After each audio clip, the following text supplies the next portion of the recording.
RDC Caroline Nanshemeza nagira ngo atwire natungo kwetombyita kuhango ngo abashaho hirwarire rikure rya Kagadi nabashaba sente abarwire rero babone ko bajanjaba okurugirira RDC abashaho no bashaba abarwire sente ziri kutandikira ha mitwari 10 okugaruka higuru kandi embereji nagira ngo tarukwija kujigumisiriza babeyawe mitwaro 30 emitwari 10 orukubata hire sente bamubinga abantu nibabatwara nka kasasuro abantu tubeine guteka ekyakabire kirya okushaba sente kwaha ninyenda kukwata bashaho nkabato mu kihome actually honorable kangambira mazima abashabo hoba their days are numbered.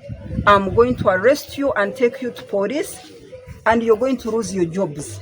Hona changirwe ngo ahirwa reri abashaho abakuremera umuntu bagerekera ba intani obwe barinzire kituga okugira ngo babone kuza kujanjaba. Hariho buzo president yabimanyire na prime minister, the right honorable prime minister yamanyire nguzi ya Kagadi bituno harabe hariho imizeji yona hirwa reri irwa reri niryo buri muntu arakwirukiramo ahawo kubana ngo masiko g'abanyakagadi na district says jetorire n'abantu abamwe barukuruga Kongo na muno munebiye birwaire byamani nke Ebola hali another one, it was East something fever ekabero okwo urubagirwa Kongo se birwaire bikaine bija nosanga nibihandlingibwa mu irwaro line 2012 irwaro lindikabaho likahandlinga Ebola so tukusaba eriso erinyahukana eri government kurora engeri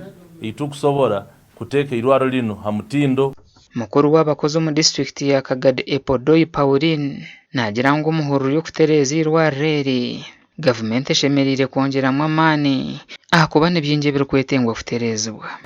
This hospital besides hospital and elevation we need an overhaul of an existing infrastructure or probably a redesign we should say.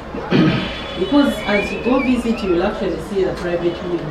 Access to the private wing does not even sustain generation of revenue.